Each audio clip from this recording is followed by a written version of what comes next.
This is Hidden Killers with Tony Bruschi. Here now, Tony Bruschi.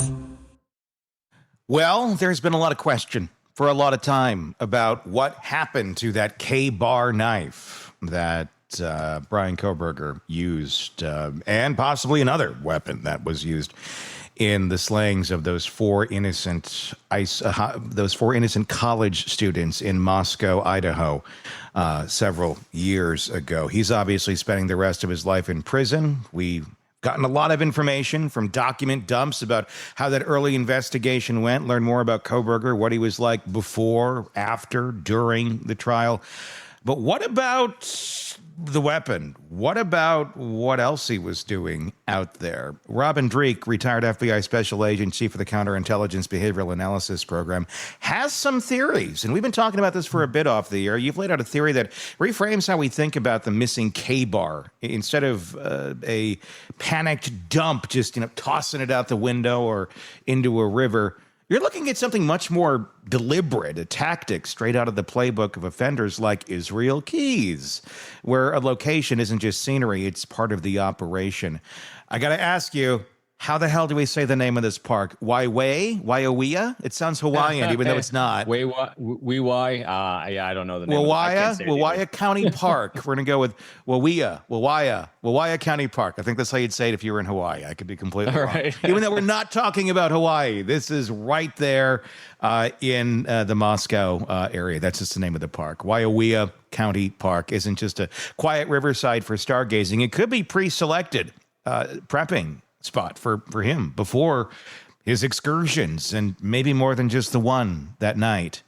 Let's start by dissecting the tactical side here, the terrain, his patterns, and the criminal tradecraft that might point us towards where that knife currently is. What brought you into this line of thinking that maybe he's got a hidey hole, kind of BTK-ish or Israel Keyes-ish? Give me your thoughts. Yeah, Tony. So this came about just from all the data points and statements that everyone's been making along this entire road. And I remember just sitting with you and watching live the victim statements during the sentencing, and it kind of hit me. It hit us already on this one, but kind of hit me even harder. I think that, wow, this guy has not done an original thing during this entire process. He is the epitome of a copycat, being Kohberger. He emulated so many people like these. There's four main people, because what I did was, so with that kind of mindset, I'll back up, with that kind of mindset of he did nothing original, and I'll actually go through there's only three things that were original in what he did. Mm-hmm. It wasn't by choice, it was by accident, right? Yeah. So everything else he's done came about, it appears, because of his study under Professor Ramsland. Yep.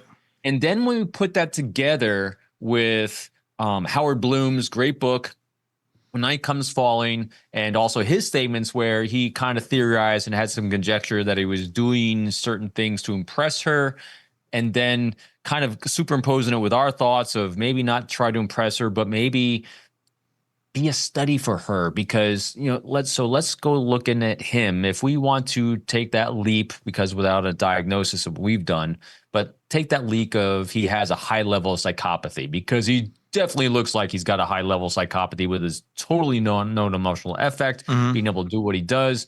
And so with that, it's all about grandiosity, and grandiosity is trying to outdo someone. It's about having the attention on them.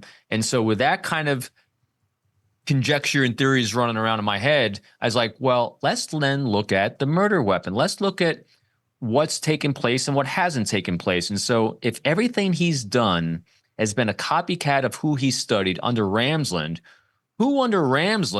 what have they done with murder weapons after the fact of what has happened? And that's when I zeroed in on Keyes and saw that Keyes had stashes both before he committed a murder across the country. He would make these weapons caches and these murder caches for just in case. So he wouldn't have to travel with weapons to be alerting. He wouldn't have to travel with any paraphernalia that would be alerting. He would place things in barrels and in tubs months, if not years ahead of time, just in case he could be impulsive and commit a murder in a certain location. And so he would also do that after the fact. He would secrete whatever he used back into a secret place. He could either use it as a trophy, he could reminisce and think about it after the fact, and he might even use it again. And so I was looking at this and thinking to myself, if he's been a copycat on everything, being Kohberger, everything he's done to date so far, why wouldn't he do his post-murder just like everyone he studied before? So that brought me to Keyes. And then what I did was well, I'll let you take it from here. Otherwise, I'll keep rambling. No, I mean, there's a lot of questions here. I mean, continue with how your thought process was on this and how you kind of got to where you did with Keyes. So what I then did was, again, all public records. And so I think there's a great opportunity for law enforcement to do a deeper dive on this, because this is what I also researched. I didn't see any results doing my research that anyone's done this yet. Doesn't mean law enforcement hasn't. Sure. But from the public records, we don't have records of this. And so what I did was I then analyzed, I said, where did Keyes typically put his caches, both mostly after the event happened, like where he put the weapon, where he put the clothing he's looking at. And it always came back to places like in bends of rivers, in state parks, in all these kinds of places that Kohberger would frequent. And so then what I did was I did some research. I said, I used, AI for this, like law enforcement does these days. They use AI to kind of triangulate a lot of data rapidly. And so what I did was I then did a triangulation, the best I could, of the types of places that Keyes would secrete weapons in a cache after an event. And then I did an overlay of Kohberger's route after the murder as well to see what types of places. And I came up with four probable locations, like of a bend in a river, someplace in the park and things like that. And also, Tony, there's one other thing that triggered me in on doing this. Kohberger himself gave leakage in the sense that he said his alibi was out stargazing, and again, hiding in plain sight. So then I did research. Is this park, where in this park is known for stargazing? Because if you look at where in the park is known for stargazing, since he gave it as leakage, this might be a place he's more comfortable with, he can frequent without actually not arising suspicion. And there's one more thing in here that they haven't done yet, that they haven't disclosed in the records. And this is where I'd be very, very curious about law enforcement going down and taking a look at as well. Kohberger took a very tunnel vision look at what to do pre-murder and execution of murder when it came to digital footprint. He turned off his cell phone only on the day he's committing the murder. And they have through cell phone traffic from the months leading up to it that he actually went by the house a certain number of times because he didn't turn it off then, which he should have done, right? And so we have all the cell phone traffic data around there, and we have the night of him circling down through the park on his way home. What I'm curious about is from the time he moved to Washington to go to the university there, I want to look at that cell phone data going through that park area. I want to see stops, but I also want to know when it was turned off.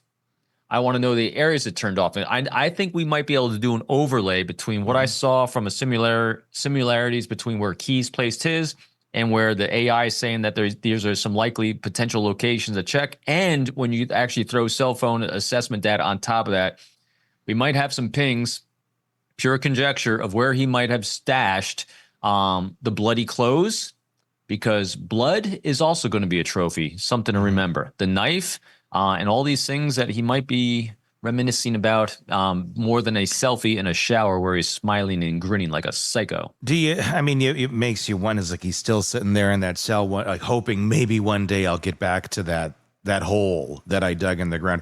And the thing is, if he did in fact hide these items somewhere in a park, in a hole, is there any incentive for him to admit this out loud and to say this, or is it better that it's sitting there and safe there for him should he ever want to return? Obviously, I don't think he planned on getting caught. He planned on having this kind of as a place to return to, not just to get his stuff, but also to revisit and to commiserate, to view his trophies and fantasize. Yes, that's the word I'm looking for. So we just simply look at, when we have these types of questions, I think the best place to go for the answers is the place that he went for his inspiration for everything. He's got 4 main people that he was emulating the entire time. And we look at what they did. And in this case, definitely BTK. He kept stuff, he's in jail for the rest of his life in prison. And so he didn't reveal everything right away. He leaks it out to keep the attention on himself. Yeah. So here's a theory. So if we have 4 people, we got BTK, we got Ted Bundy, we got Keyes, and there was one other that he's been emulating. One other in there that he's been emulating a lot of, because those are who Ramsland studied mostly. Her books, her writings are on those 4, right? Yeah. And so if we're looking for answers on what a probability of what he'll do next is, let's just follow one of those. I'm going down the BTK road, and that is, when he eventually gets out of solitary that he's in right now, if that happens, because he will be under severe threat because the conclaves are going to get him. That's not going to work out well when that happens. Right. And as he very bluntly said, the big D's coming for you. He better get his story out now, whatever he wants to get out. Yeah. Because I think he may be a bit incapacitated shortly. So when he first starts having the capacity to communicate, I'll be really curious as to the leakage he might start giving, because if it's there, eventually he might start leaking it to keep that attention. It's going to come in the form of, and again, I don't think he's motivated. Well, I don't think, who the hell knows what I think, but his motivation seems to be the attention, not the profit. So him writing a book, or someone writing a book, or doing a study on him, I think that's when it's going to come out. And so I think it's going to come out in drips and droves, not because it's his choice, but that's because what BTK did. That's what all these other people did. Or anyone else he might wind up studying while he's in there. And for what purpose? So let's go down for what's the motive. So if we're going to go down Howard Bloom's, and again, I give a lot of deference to people that have actually done a deeper study or dive, because they've interviewed so many people, including the journalist that worked with James Patterson and his book. I think they did 300 interviews for that one, she said. Yeah, she was out there quite a bit. Yeah, and so when you look at that, you look at their data points and see what ideas they come up with, they have credibility to me. Not that that's exactly right, but you got to look at it. And this idea of Ramsland really, really resonated with me. But now it does how? Like, from what effect? For what purpose? And I think it really is to the grandiosity, to be in her mind, the most interesting thing that she wants to study for the rest of her life would be success in his mind. Yeah. It makes you wonder what exactly his thinking was beforehand. Clearly, we know that Kohberger liked to emulate other people. There seems to be kind of his identity. He's one of those who just took bits and pieces from BTK, from Bundy. There's nods to fictional characters like Bates Motel, the Norman Bates Psycho, American Psycho, the Papa Roger, Elliot Rogers. That's the other one. That's the other one too. Yep. There's all these. It's like he's a cornucopia of all these different characters, but not really knowing who exactly he is. So it's not shocking, the idea here that he's also, would be emulating the idea of burying these things like Israel Keyes did, or like BTK did. What do you think, Robin? I mean, initially, if he started this, and I'm going to call it a hidey hole, because that's what BTK called his. How do you think that started? Did it start prior to committing crimes, or was this more in the time window, you think, when maybe he was committing some of these smaller crimes where he was breaking and entering into homes? He suspected of that in several different areas. Yeah, obviously they found the ID cards in his glove box, which we'll talk about in a little bit. But I wouldn't be surprised if there's things like that initially began this hidey hole, or is it a combination where it's his trophies, but it's also maybe where he hides the weapon, where he keeps it out of his own home so they can't find it, but it's also a place where he can go get it when he wants to use it, which maybe he very well did that night in November with the Idaho 4. Yeah, well, all these things are that escalation of that life arc that he had, and even the break-ins the suspected break-ins that he was tied to or potentially tied to that are coming out in the court release documents. That just confirms more of what was suspected, and that all these people back in his hometown in Pennsylvania are putting together after the fact too. That came out in Patterson's book. So that's just following an arc of just deviant, unhealthy behavior that typically does come about with these type of people in the murder realm. What was interesting too was the idea of, and it's been confirmed even more so with the court documents being released, that they still have not found any, even though I know Howard Bloom thinks it was all about the one girl. There's still no conclusive. Yeah, there's still no conclusive link between him and any of the victims. And as we now know, he had bought that K-bar knife prior to his going out to Idaho for school. Yeah.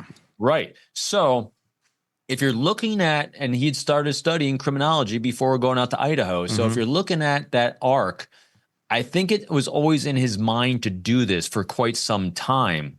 And so that's why going out there and laying down a cache before he even selected a venue and individuals possibly is exactly because that's what Keyes did. He was opportunistic, creating a cache for something he's going to be using when the time comes for him to use it. And I really think that that's a probability of this happening here. Because so let's just go law of probability. Sometimes you can be off and sometimes be on with me on laws of probability. But when you come down to Kohberger's behavior, again, the research I did, everything he did in the execution of this completely aligns with four other people. We said it, Dennis Rader, Bundy, Keyes, and Papa Roger, right? So with that, the only things that do, so it's easy now, let's look at what doesn't align. The only things that happened that did not align with something that someone else emulated ahead of time is leaving two victims, because that it was not part of his plan, right? Leaving a knife sheet behind and returning to the scene of the crime so soon after. Because I found that interesting. They said that returning to the scene of the crime is like, how could that be new? How could that be original? Actually, it's the idea of return to the scene of the crime wasn't original. So soon after the event was the part that kind of broke a norm from that pattern. So if you're looking at everything he did, there's only those three things that stand out that are outside the pattern of what he's emulated in someone else. So why wouldn't getting rid of the weapon be the same? Yeah. I mean, and the thing, I mean, there's a lot of killers that he could have emulated where they did throw it into a river. But the fact that we see that he goes to these parks in terms of his vehicle patterns, and that's the big question, because I don't know how far back they looked at these vehicle patterns. They obviously did for some amount of time where they could tell that he was stalking them. I just wonder how far it goes back. I mean, does it go back even further than what they looked at? Because I think there's a big possibility that there is something in these parks other than knowing the fact that he hit these parks before the crime, and he would go there quite frequently from his other vehicle activity. How do we begin to think about where in the park these things might be located? These are big areas of space, as all parks are. They're very wooded. They're not just like, hey, here's the park on the corner with a playground. This is like wooded area, hiking trail type territory. I guess my thought would be look back to Israel Keyes, look back to Robert Hansen, look back to BTK, the types of places maybe they would have hid things, or more so in that sort of atmosphere. How do we get down to where, if somebody wants to try and find this, how do they go about doing it? Yeah, so I did that. And again, I don't have real-time data because I'm not there. Sure. But when you do that overlays, the typical place that Keyes would do these things is bends and rivers. They always near water because it allows you to secrete it in a hiding place as well as dispose it in that body of water if you chose to do that as well in a last-minute boo-boo, right? Yeah. But also you want it to be easy to access and explain away on your typical route, but also not frequented by other people. That's why these parks, these walking trails, there's lots of probability of those being the locations. And when looking at these, and so bring it to the spirals, as you mentioned Hansen, we were given, I remember this. This was so funny. We were given tips by defector sources, high-level Russian defector sources of where they had caches that they. So what happens is when you have a Russian illegal, when a Russian illegal is placed in our country, years and decades in advance of ever being needed, typically what they're doing is they're placed in this country just in case things sour between us and that nation in Russia, and we kick all the diplomats out. Mm-hmm. We kick all the diplomats out of the diplomatic establishment. What happens is Russia will activate their illegals network to continue collecting intelligence outside of the normal pattern. Mm-hmm. And in order to do that, they have to first go to a cache of cache, information, coding equipment, transmission, all, a cache of tradecraft that allows them to act in those capacities. And actually, we had information that told us where those caches were. Mm-hmm. And if you say, because oh my God, I've dug so many holes in parks. Because you literally have. I have. And so what happens is they typically say it's down this trail approximately 200 feet next to a dead tree stump. Mm-hmm. Go. Yeah. I can tell you. You try digging around a dead tree stump about 200 feet down. You're going to wind up digging 500 holes and not finding anything.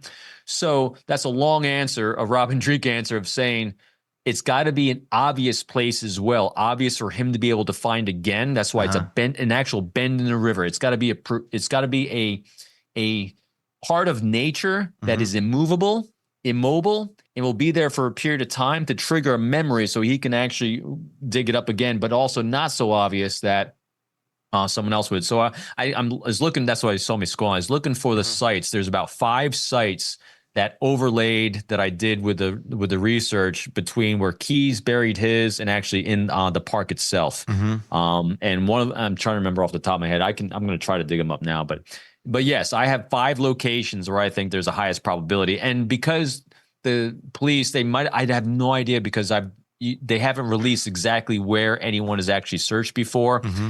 And the challenge, and I know they analyzed the dirt on the shovel that he found, and it was inconclusive on.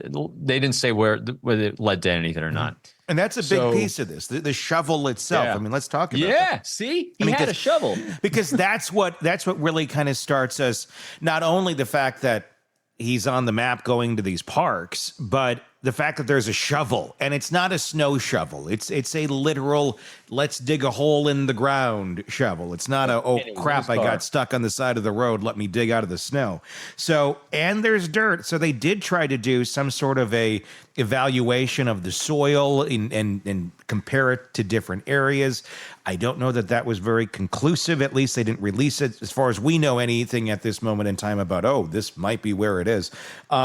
But they clearly had it in their mind. Is this something that they would still be even looking for in an investigative technique or an investigative platform, or is this now pretty much up to the true crime community? If you want to find the knife, the investigation is done. We're not looking for it anymore because it doesn't really matter at this point in terms of prosecution. Boy, that's a tough question. I'm thinking it's going to be up to the true crime community more so, only because law enforcement departments have limited bandwidth.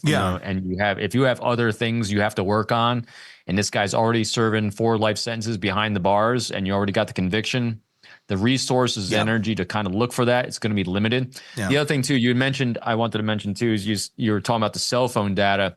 I don't know how far back the subpoena went to get the cell phone traffic. A lot, because anytime you get anytime you're using an intrusive technique like collecting cell phone information, whether content or just triangulation and getting pings, you have to be able to justify to a judge as to this is reasonable amount of time for this. And I don't know if it went back to his entire time since he moved to Idaho. I would think they could probably justify it. If not back then, they could definitely justify now just the things we talked about on this podcast right here would be enough for a judge to sign off and get more cell phone data. I would think if they're trying to look into possible other crimes at this point, and that's where I think it's valuable, where it might not be anything. I mean, it'd be lovely to find it, but at the same point, it's not going to affect his life sentence. He's gone. It's there. It's done. But it does make you wonder what else might be in this box. If it points to other crimes that actually had been committed that are unsolved, obviously nothing to this degree in that general vicinity, but other crimes. I mean, the fact that he had, and let's talk about this. The fact that Bryan Kohberger had 2 ID cards in his glove box of 2 women that were, we don't know who they were exactly. They haven't released that, but they were not his victims. They were not any of the victims in that house. These women are still alive. They may not even know Bryan Kohberger had their IDs. As far as they know, they lost it and then probably have it replaced by now. But let's talk about that, because his hidey hole there was his glove box in a car that was described as being disassembled. I want to get your reaction to that idea first. This man, scrupulous with his cleaning, obviously leaves the scene, doesn't have blood on him, at least nothing that anyone ever observed. We don't have the clothing. There was just the little bit of DNA on the knife sheath. He cleans the car to a level they say literally is disassembled. They find nothing in it, but they find IDs in the glove box. That just seems really idiotic to me. Like, you cleaned the hell out of your car and you left 2 IDs from 2 people who are not you in your glove box. That's extremely suspicious. Is this just Kohberger being stupid, going, well, I didn't think to check the glove box? Or what the hell do you think that is that was left in there? The only, conjecture and me are go hand in hand sometimes. So the only thing I can really think of, so he's really good in his stovepipe of making sure he didn't have anything related to the murder out of that car. So that's why those 2 IDs, I don't think were related to the murder or anything related probably to murder in his head.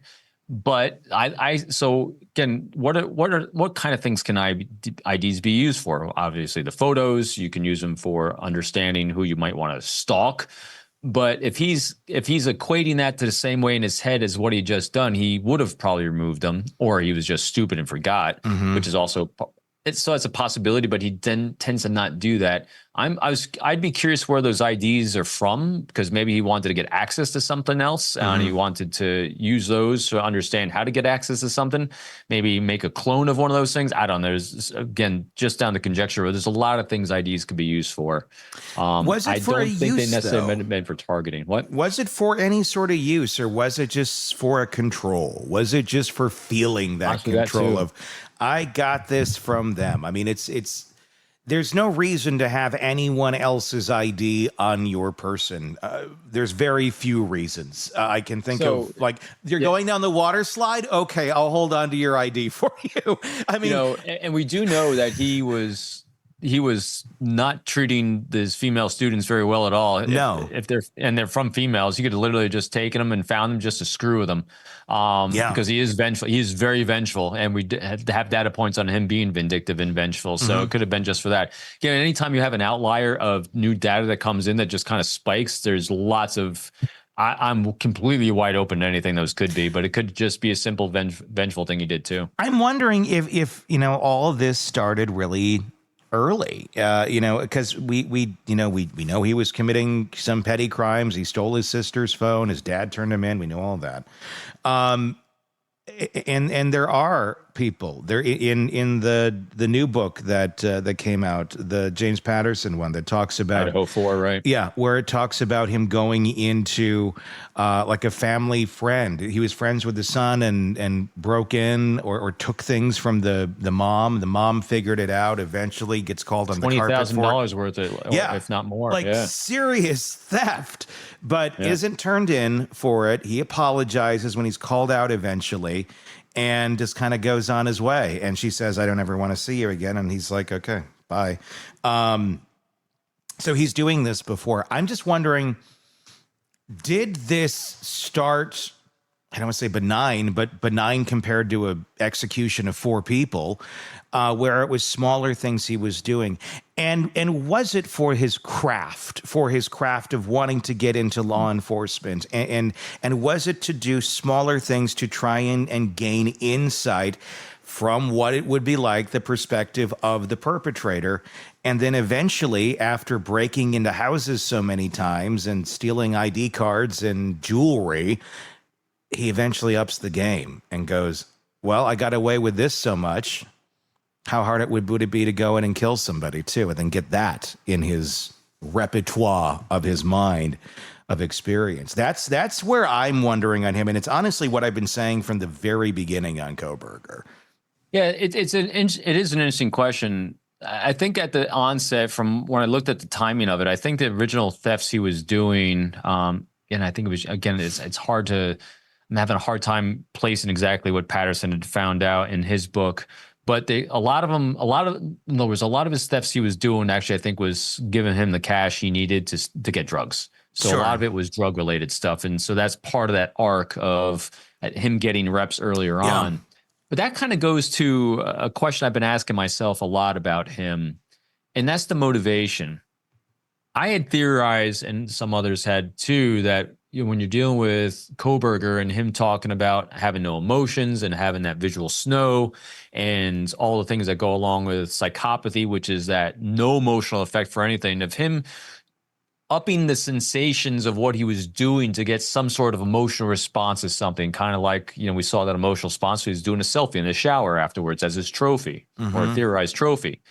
And then, so you have that aspect of it as a potential motivation. But then when I started thinking more about this Ramsland thing and the grandiosity of it, I don't think they're necessarily, independent. They could be definitely together on this. There's also the possibility that he wasn't out to actually, in other words, murder and the emotion behind the murder might not have been the pure motivation. It could also have been the grandiosity of being better than these other serial killers. It just happens to be you have to murder someone in order to get that kind of attention. Because that's what made me think about that was his incessant hand washing and showering he was doing and reported to have done. That is, it's interesting. It's just one data point, and I've seen that behavior with others before that have done something or been part. Like you see it with people that have done things that they have shame over. Again, I didn't do a deeper research on this to update my knowledge base on this, but I've seen it from people that are suffering, having done something, been part of something that they just want to get the memory off of them, so they actually become neurotic like that. Look, so I'm just really curious about that whole thing. It's a common human thing to do. I mean, honestly, like I can tell you, and I've seen it, and I've talked to many of people where, after a breakup, after something really big that's happened and has come to a close, and not necessarily that you feel shame over, but you feel, a sense of change, a sense of loss. I can guarantee the best times I've cleaned my pantry and really narrowed it down was after a breakup, where you just, for whatever reason, there's just like, there's something about going and cleaning and refreshing things that helps. But I wonder, but the thing is with something like this, it's Kohberger, so we're on a totally different level. He's in the prison, he's in jail, and he's washed. It's not like you're like going to get some extra blood off your hands that they're going to find. Like it's not that. It's a psychological thing, and that's why I'd be curious about his patterns, if he did that before he did the murders or after. Because again, the just having an effect. In other words, I'm curious if doing those actual murders had a positive effect he was looking for, a negative effect, because that kind of then goes into my mind. Was it more for the Ramsland attention or not? Again, tons of ideas thrown through my head on this one, because there's so many different little nuggets that are coming out that are kind of constantly building and shifting this thing around. But going to the original thing we're talking about, the probability of him having secreted the murder weapon and maybe even the clothes into a hidey hole, I think we have a decent probability of that. I do too. Back to the cards, though. Was that just a dumb mistake on his part that he left those damn things there? You disassemble the car and you leave possible evidence. I mean, not of this crime, but they're going to wonder what the hell you got this for. I mean, is that just a oh shit, like I didn't touch the glove box during any of this. I've cleaned everything that I possibly could have touched and just forgot. I think it's both. I think it's him being stupid because he has a lot of stupid in him, as well as unrelated to this. Yeah, very narrow shift in thinking. Like that's a different thing. He's very narrow. He's very narrow in his focus. That makes a little more sense, I think, when you think of it that way, of why that would be there. And it's just so foolish at the same time. He thinks he's this genius over here, and like, look, the obvious is right there. It's like leaving the sheath. Like, you did everything good, but I'm not liking. A lot of people said he was so smart or all these different. I don't agree with that. Neither do I. I think he's an idiot. Socially, completely. I mean, was he? I think he's like a lot of people where I do think he could pass an IQ test with a pretty high score. But that doesn't necessarily mean socially he's very smart on how to handle anything. I'm gonna say he's only gonna be average. And really? Here's why, Tony. Yeah, because he did not execute all this information in his head at a high level. But I don't think people with high IQs do that because they're operating in a different zone. And when you actually apply it to the real world, it doesn't apply unless everything is within their own control, which clearly with this, it was not. But I think he has the appearance of a high IQ to some only because he doesn't sleep. Yeah. So I've known a lot of people. I went to the United States Naval Academy. I was surrounded by extremely brilliant people. Mm-hmm. And I also witnessed people that weren't as brilliant, but all of a sudden were able to do very, very well academically because they put in a lot of time and effort and energy into doing X, Y, and Z. And when you look at Kohberger, he put in a lot of time, effort, and energy into X, Y, and Z of what he was doing. So I don't think, to me, just seeing reps from other really, really brilliant people I've seen in my life, because not being on the low end of it, he strikes me as someone that just put in a lot of time, energy, and effort that others weren't willing to do that might have been more intelligent and more talented. Because, just look at the people that he was studying. Mm-hmm. All of them did a much better job than he did. That's true. No, that's very true. So because he has... I guess I'm equating emotional intelligence. Obviously, he's got 0 to IQ as well, which they're different. Which you can be really strong. If you're really strong on one, you're probably not really strong on the other. He has zero EQ, 0 emotional intelligence, and I think he only strikes me as moderate on IQ. And again, it's effort level that I think really got him to notice it. Because who is into this kind of stuff as much as a degree and actually had the bandwidth to dedicate it? So again, boy, I love stuff that pops in our mind as we're going. So all other people that he's studying with, they all have something he doesn't. Social life. Mm-hmm. Social life takes up a lot of bandwidth from normal human beings. And so when you're a professor and you're looking at your pool of students and you're looking at grades, you're looking at effort, and you're looking at all these things, who's going to stand out as being exceptional?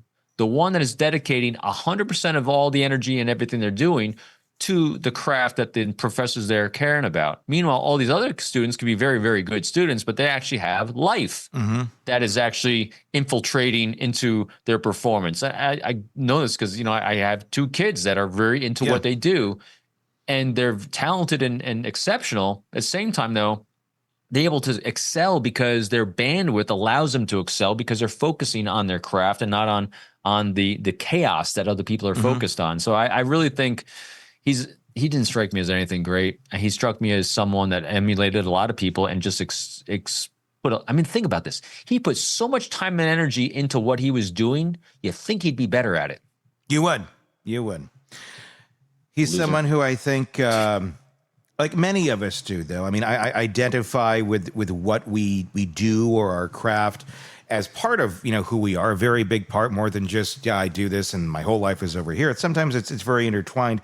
I feel like he found worth, because I think it was one of the few things in his life that actually, he was somewhat good at compared to others. But obviously, not perfect by any stretch of the imagination. And validated for it. You know, when Yeah. you have a professor saying you're doing well, doesn't matter how good or bad you are at something. I mean, how many of us at a young age, because that's becomes part of our life arc, we pursue things. I mean, Tony, you're a great example. You fell in love with doing radio and doing this kind of work at a young age of 14 because No, someone actually along the way, 2, but see what I mean? on It was the air, part of- officially someone on the air, but gave you I've been talking to a mic since 2. spark and inspiration all those years ago. Yep. And so because someone along the way, a situation probably validated you that you're good at it. And so when someone gives you that kind of affirmation that it allows you to feel safe, allows you to feel valued, you're going to get the reps in because those reps become rewarding to you both from the outer and the inner. And so when he was rewarded finally for the first time in his life for studying after he overcame drugs, after he got in shape and he lost the weight, he's going to now follow that arc of criminology, and he's going to do it obviously in an extremely unhealthy way in the end. So I think that became part of that arc as you were just talking about. I agree. Let's talk about Kohberger's sleeping habits, because you brought that up. You brought up earlier, you know, he doesn't sleep, and that's what we've been hearing in newly released documents about his time in jail. This guy, I didn't know you could be up in jail late at night. I thought they kind of made you go to sleep, but I guess they don't. So he's up, he's disturbing the other inmates because he's moving around, he's doing stuff. I mean, it's you know, you look at Kohberger and he's fairly vampiric. When it's just his image, the vibe he gives off.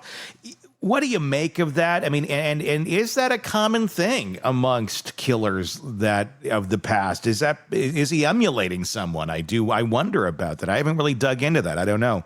Of staying up late and whatever the hell he's up to, he's doing it in odd hours. He's not necessarily doing it in daylight, it seems.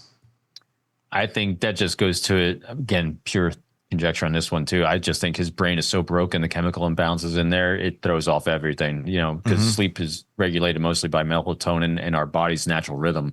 He doesn't have one probably. And so it throws it all off. Plus, I mean, you can't even imagine what the hell's going on in that brain. You know, the kind of machinations it's going through and running through and scenarios it's running through. Because again, that he fixates on things, as we've seen. He's OCD in a lot of things he does. And so that's probably what's happening in that brain is it just gets wound up and just keeps going, probably around really inane things that aren't going very far or effective at all. Because if you think about it, here's someone that's up all the time, studying so much, and he still sucked at what he did. Yeah.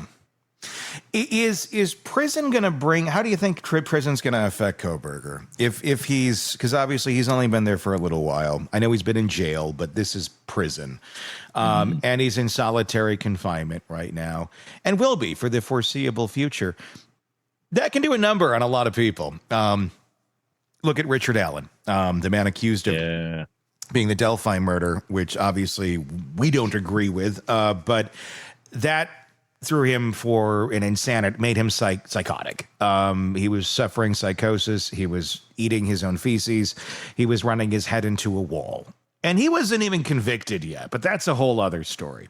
That can mess with you. Do you think this is going to be something that Kohberger thrives in because it's a very bizarre, unhealthy than the norm situation and most would really hate this? Or is this something where this is going to make him, you know, more deep in some ways in terms of his thinking because it allows him more time to just focus on his madness? And or is this really going to exacerbate his madness and make it come to light of just how utterly crazy his thinking is if he tries to speak aloud at some point? Boy, it's hard to say. I only know the effect of isolation on a healthy brain and healthy people, as we've seen with Richard Allen, but also throughout time. You know, the first explorers in the Arctic or anywhere in the world, or even people that get stranded on islands, you know, it shows the effect of us emotionally. That's why they do these great studies all the time of, you know, prolonged space travel. If we ever want to go to Mars, you know, they do a big study in this because psychologically it takes a special kind of person to be able to handle that. On a broken brain, though, there's so many different kinds of broken brains. I don't know what that would do. I definitely after this, I'm going to take a deeper look at the research. But here's what I don't think will happen. He doesn't have deep thoughts.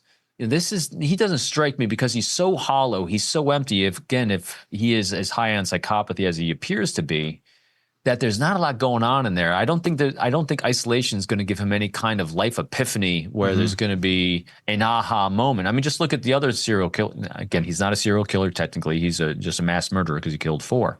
But you look at other mass murderers that became serial killers. They haven't had, a lot of them haven't had this profound, life-changing, life-altering, like Malcolm X did when he went to prison, kind of moment where like we studied, we became better human beings, we took the opportunity. I don't see that happen with Kohberger at all. I think he's going to either remain completely the same or it's going to break him further. It's going to be interesting to see what happens with any of that, and if we do find out that he was connected to any other crimes. There's another one that was brought up. I'm curious to get your thoughts on this. It was a break-in that occurred before he would have actually been in Moscow. I believe, people will correct me on this, but roughly 6 to 9 months before. I don't have the actual date in front of me. It was in Pullman, Washington. It was a sorority house. There was, you've probably read about this already, a man with a knife came in wearing essentially a ski mask type thing and stood in front of a woman's bed with a knife. She kicked him in the stomach. He fled.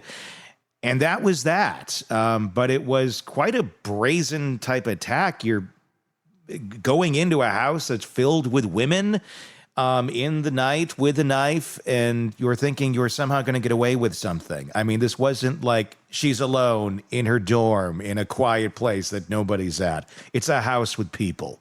Granted, this was a house with people that he killed, almost everybody in and got away. But that's what was also interesting about it is it does kind of have some parallels of a lot of guts or just really bad calculations and very poor choices for targeting something like that. But again, quite a bit before he would have officially moved there. We don't have anything that says he was in that area of the country at that point in time. Right. But curious nonetheless. Yeah, it's definitely curious. I'd be curious whether... because I think he did this to a large extent, well, to some extent anyway, and that's rehearsals. And that would be a data point collection rehearsal. I remember there was one time after 9/11 in New York, because I was in New York during 9/11, and I lived just north of the city. I remember I'm at the mall with my family, and this was when my kids are very small, and we're going to go see a movie. And I remember in the movie theater, there's a guy that was walking through the lobby as we're coming out, and this was in the middle of summer. Everyone's hot. They had shorts and T-shirts on, and he's walking out, and he's got a big overcoat, kind of like the guy that just did the double murder homicide where you live, Tony. He's completely in black. He's got a hoodie up. He's in a long black trench coat, and he's carrying something long under his jacket. And I remember I told my family, get out. I went to talk to the manager. The manager said, yeah, I've alerted mall security. I called in. So I'm now tracking this guy through the mall, and he goes into a restaurant across from the movie theater, and he's sitting in the booth by himself, just sitting there like this, black trench overcoat. And I'm like, oh my God, I'm about to watch this guy do a mass, hit at the mall here. And so the cops come up, and the cops go in and confront him. And he's actually carrying a rubber M16. It was a dry run. He was doing a dry run. Shit. So the possibility of someone like Kohberger himself doing dry runs ahead of time to gain data to find out what the response time is, see what the effect of people is.